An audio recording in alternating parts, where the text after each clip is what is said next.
Zimbabwe के लिए टी20 team का ऐलान, अहमद शहजाद ड्रॉप। जिम्बाब्वे का टूर एहसान नहीं, कप्तान की वार्निंग। चैंपियन ट्रॉफी का आज पाक भारत मुकाबले से आगाज होगा। अगले माली साल के कॉन्ट्रैक्ट के लिए खिलाड़ियों की हतमी फहरिस्त तैयार। पाकिस्तान सुपर लीग की वजह से मुल्की क्रिकेट में बेहतरी आई है, शाहिद अफरीदी का बयान। चैंपियन ट्रॉफी हमेशा के लिए पाकिस्तान के कब्जे में रहेगी। फीफा वर्ल्ड कप में पाकिस्तानी बच्चे ने मैच के टॉस का एजाज हासिल कर लिया। स्विट्जरलैंड ने सर्बिया को 2-1 से शिकस्त दे दी। ब्राजील ने कोस्टारिका को 2-0 से शिकस्त दे दी। मूसा के 2 गोल्स नाइजीरिया ने आयरलैंड को शिकस्त दे दी। अस्सलामुअलैकुम, राउंड अप के साथ मैं हूं आपका मेजबान दानियाल सोहेल। टॉप स्टोरीज आपने जानी, प्रोग्राम का बाकायदा आगाज करते हैं। सबसे पहले बात करते हैं दौरे जिम्बाब्वे की। दौरे जिम्बाब्वे के लिए टी20 टीम का ऐलान कर दिया गया है। अहमद शहजाद को टीम से ड्रॉप कर दिया गया है। पाकिस्तान क्रिकेट टीम के बोर्ड ने दौरा जिम्बाब्वे के लिए टी20 स्क्वाड का ऐलान किया है और एक रोजा स्क्वाड का भी ऐलान कर दिया है। पीसीबी की जानिब से जारी करदा एलामिया के मुताबिक टी20 ट्रायंगल जो सीरीज होने जा रही है, इसमें फ़खर जमान, मोहम्मद हफीज, शुएब मलिक, आसिफ अली, हुसैन तलत, सरफराज अहमद, हारिस सुहेल, शादाब खान, मोहम्मद नवाज, फहीम अशरफ, मोहम्मद आमिर, हसन अली और उस्मान शनवारी को शामिल किया गया है। हाल ही में ड्रॉप टेस्ट मुस्बत आने के बाद अहमद शहजाद को टी20 स्क्वाड से ड्रॉप किया गया है। पीसीबी के मुताबिक जिम्बाब्वे के खिलाफ वनडे सीरीज के लिए टीम इन खिलाड़ियों पर मुश्तमिल होगी। खिलाड़ियों में फ़खर जमान, इमामुल हक, मोहम्मद हफीज, शुएब मलिक और बाबर आजम, आसिफ अली, सरफराज अहमद, मोहम्मद नवाज, शादाब खान, जुनैद खान, फहीम अशरफ, मोहम्मद आमिर, उस्मान खान और यासिर शाह, हुसैन अली और हारिस सुहेल जो हैं इस टीम में शामिल होंगे। देखा गया है कि मोहम्मद हफीज़ की टीम में वापसी हुई है। जैसा कि हमने देखा था कि उनका जो बॉलिंग एक्शन है वो क्लियर होने के बाद टीम में वापस आ गए हैं, लेकिन दूसरी जानिब जो है अहमद शहजाद वो ड्रॉप हो गए हैं क्योंकि उनका जो ड्रॉप टेस्ट है वो मुस्बत आया था। जिम्बाब्वे का टूर आसान नहीं होगा, ऐसा कहना है कप्तान का। कप्तान ने वार्निंग दी है। कराची में मीडिया से बातचीत करते हुए सरफराज ने कहा कि जिम्बाब्वे का दौरा करीब आ गया है। उम्मीद है कि सामुल्की सीरीज के दौरान अच्छा खेल पेश करेंगे। टी20 के दौरान कोई भी टीम कमजोर नहीं होती। हमारी कोशिश होगी कि अच्छी क्रिकेट खेलें। उन्होंने कहा कि हमें जहां जरूरत होगी किसी नए खिलाड़ी की तो उसे मौका देंगे। सरफराज अहमद ने कहा कि जिम्बाब्वे में ऑस्ट्रेलिया से भी मुकाबला होगा जो कमजोर नहीं अलबत्ता बुरे दौर से गुजर रही है। जिम्बाब्वे भी अपनी होम कंडीशंस में अच्छा टीम के साथ परफॉर्म कर सकती है। कप्तान ने कहा कि वनडे में इंग्लैंड की जानिब से सबसे ज्यादा 481 रन बनाए गए, जिससे लगता है कि आने वाले वक्तों में 500 रन भी बनेंगे। उन्होंने कहा कि फास्ट बॉलर मोहम्मद आमिर 26 साल के हैं, वो टेस्ट क्रिकेट क्यों छोड़ेंगे। अहमद शहजाद के ड्रॉप टेस्ट का मुझे इल्म नहीं, मीडिया से ही इस हवाले से पता चला था। आगे बढ़ते हैं और हॉकी की बात करते हैं। चैंपियन ट्रॉफी का आज पाक भारत मुकाबले से आगाज होगा। रवायती हरीफ पाकिस्तानी वक्त के मुताबिक शाम 5 बजे आमने सामने होंगे। 37वीं चैंपियन ट्रॉफी हॉलैंड के शहर ब्राडा में हफ्ते से शुरू हो रही है। इस इवेंट में सबसे खास बात यह है कि ये आखिरी चैंपियन ट्रॉफी है, जिसके बाद इस इवेंट का सिलसिला खत्म हो जाएगा। पाकिस्तान हॉकी फेडरेशन के साबिक सदर एयर मार्शल नूर खान ने चैंपियन ट्रॉफी का ख्याल पेश किया था और उन्होंने ही इस टूर्नामेंट के लिए खुसूसी तौर पर ट्रॉफी तैयार करवाई थी। पहली चैंपियन ट्रॉफी 1978 में लाहौर में मुनक्किद हुई थी, जिसमें 5 टीमें शरीक हुई थी। पाकिस्तान ने इस्लाहुद्दीन की क़यादत में यह टूर्नामेंट जीता था। पाकिस्तान ने 1973, 1980 और 1994 में 3 मरतबा चैंपियन ट्रॉफी अपने नाम की थी। आखिरी बार पाकिस्तान ने शहबाज सीनियर की क़यादत में इस इवेंट में जीतने में कामयाबी हासिल की थी। हालिया चैंपियन ट्रॉफी में 6 टीमें शरीक हैं। इनमें आलमी champion Australia, Olympic champion Argentine और मेजबान हॉलैंड के साथ बेल्जियम, भारत और पाकिस्तान की टीमें भी शामिल हैं। बेल्जियम, भारत और पाकिस्तान को इंटरनेशनल हॉकी फेडरेशन की खुसूसी दावत पर टूर्नामेंट का हिस्सा बनाया गया है। चैंपियन ट्रॉफी के इफ्तिताही मैच में पाकिस्तान और भारत की टीमें एक दूसरे के खिलाफ एक्शन में दिखाई देंगी। पाकिस्तानी टीम मैनेजमेंट ने चैंपियन ट्रॉफी के इफ्तिताही मैच के लिए हिकमत अमली को तैयार कर लिया है। गुज़श्ता रोज भी टीम को कैंप में भरपूर ट्रेनिंग करवाई गई। शाम को टीम मीटिंग भी करवाई गई, जिसमें प्लेयर्स को बताया गया कि उन्हें जिम्मेदारी के साथ खेलना होगा और इस मौके पर खिलाड़ियों पर वाज़ेह किया गया कि भारत के खिलाफ किसी भी किस्म का दबाव का शिकार होने की जरूरत नहीं है, बल्कि नेचुरल तरीके से खेल पेश करना होगा। पाकिस्तानी टीम के कप्तान जो हैं वो रिजवान सीनियर है और उनका कहना है कि चैंपियन ट्रॉफी का ये आखिरी एडिशन है। इसके लिए हर टीम ने इवेंट को यादगार बनाने के लिए पूरी कोशिश की हुई है। हमारी भी ख्वाहिश है कि ऐसा खेल पेश करें जो सबको याद रहे। उन्होंने कहा कि मेगा इवेंट हमारे लिए किसी चैलेंज से कम नहीं होगा, ताहम तमाम प्लेयर्स पुरजोश और टूर्नामेंट जीतने के लिए पुरअज़म हैं। पाकिस्तान ने 2014 में अरसलान कादिर के फैसले कुन गोल के जरिए भारत के खिलाफ चैंपियन ट्रॉफी के सेमीफाइनल में 3-4 से कामयाबी समेटी थी। अब देखना है कि इस बार क्या होने वाला है। पाकिस्तानी टीम जो है काफ़ी ट्रेनिंग कर रही है। हमने देखा गैर मुल्की कोच की खिदमात भी हासिल की गई हैं। उसके बाद ये पाकिस्तानी हॉकी का भी एक इम्तिहान है कि चैंपियन ट्रॉफी में वो कैसा खेलेंगे और आज उनका जो आगाज होने जा रहा है, पहला मैच जो है उनका आज भारत के साथ होगा।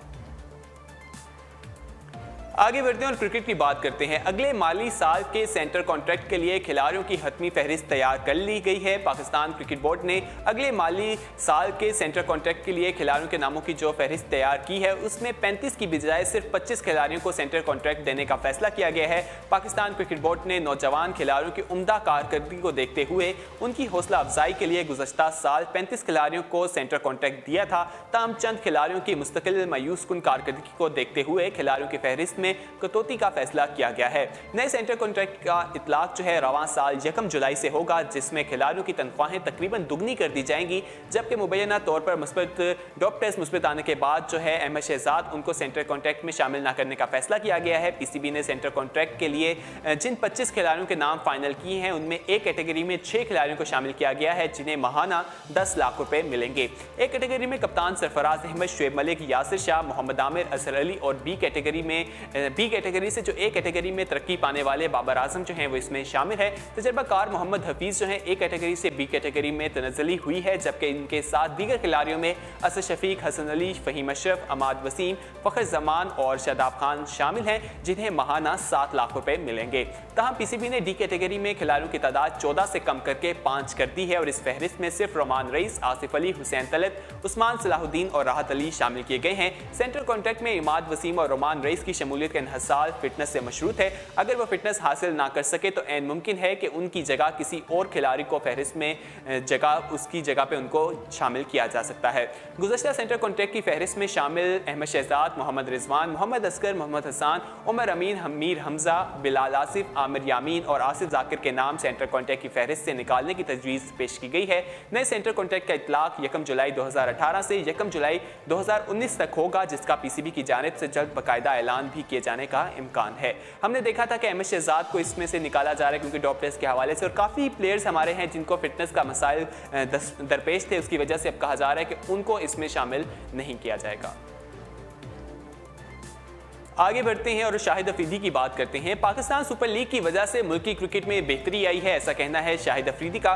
कराची में मीडिया से बातचीत करते हुए शाहिद अफरीदी ने कहा कि पाकिस्तान सुपर लीग की वजह से पाकिस्तान क्रिकेट बेहतर हुई और कौमी टीम की परफॉर्मेंस में भी नुमाया फर्क आया है। खिलाड़ियों का एतमाद दिया जाए तो वो बेहतरीन परफॉर्म कर सकते हैं। शाहिद अफरीदी ने कहा कि पाकिस्तान में खेलों के मयार में मजीद बेहतरी लाने की ज़रूरत है। सुपर बॉक्सिंग लीग से हमारे बॉक्सर की माली हालत जो है वो पहले से भी बहुत बेहतर हो जाएगी। जैसा कि आप जानते हैं कि आमिर खान पाकिस्तान में सुपर बॉक्सिंग लीग करवाने जा रहे हैं, जो बॉक्सिंग के जो प्लेयर्स हैं उनके लिए बहुत अहम है। आगे बढ़ते हैं और चैंपियन ट्रॉफी की बात करते हैं। चैंपियन ट्रॉफी हमेशा के लिए पाकिस्तान के कब्जे में रहेगी क्योंकि फ्यूचर टूर प्रोग्राम में 8 मुल्की इवेंट की बजाय वर्ल्ड T20 कराने का फैसला किया गया है और इसकी तस्दीक भी कर दी गई है। रवां साल अप्रैल में कोलकाता में होने वाले ICC मीटिंग में ही चैंपियन ट्रॉफी का सिलसिला खत्म करते हुए 2021 में वर्ल्ड T20 टूर्नामेंट का फैसला कर लिया गया था। कौंसिल के चीफ एग्जीक्यूटिव का कहना है कि तमाम मेंबर्स ने इत्तफाक राय से तय किया है कि ये वर्ल्ड T20 का एक एडिशन ऑस्ट्रेलिया में 2020 में होगा। गुज़श्ता साल इंग्लैंड में होने वाला एडिशन आखिरी साबित हुआ।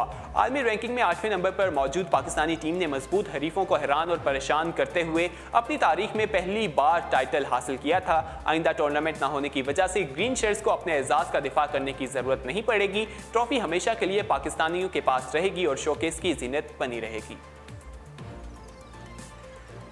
आगे बढ़ते हैं और फीफा वर्ल्ड कप की बात करते हैं, जिसका बुखार पूरी दुनिया में सर चढ़कर बोल रहा है। फीफा वर्ल्ड कप में पाकिस्तानी बच्चे ने मैच के टॉस का एजाज हासिल कर लिया है। फीफा वर्ल्ड कप के कल के खेले जाने वाले ब्राजील और कोस्टारिका के दरमियान मैच में पाकिस्तानी नौजवान अहमद रजा ने टॉस किया। 15 साल नौजवान अहमद रजा का ताल्लुक पाकिस्तान के शहर सियालकोट से है और वो पहले पाकिस्तानी बन गए हैं जिन्होंने आलमी कप में पाकिस्तान की नुमाइंदगी करने का एजाज हासिल किया है। अहमद रजा रूस पहुंचे, जहां उनके वालिद जो हैं बशीर अहमद जो हैं सियालकोट में फुटबॉल बनाने का काम करते हैं और उनका खानदान ये काम गुज़श्ता कई दहाइयों से कर रहा है। दूसरी जानिब समाजी राब्ते की वेबसाइट ट्विटर पर सार्फिन जो हैं वो पाकिस्तानी नौजवान का नाम टॉस के लिए आने पर अहमद रजा को मुबारकबाद और पैगाम दे रहे हैं और इसके अलावा उन्हें खूब सराहा भी जा रहा है।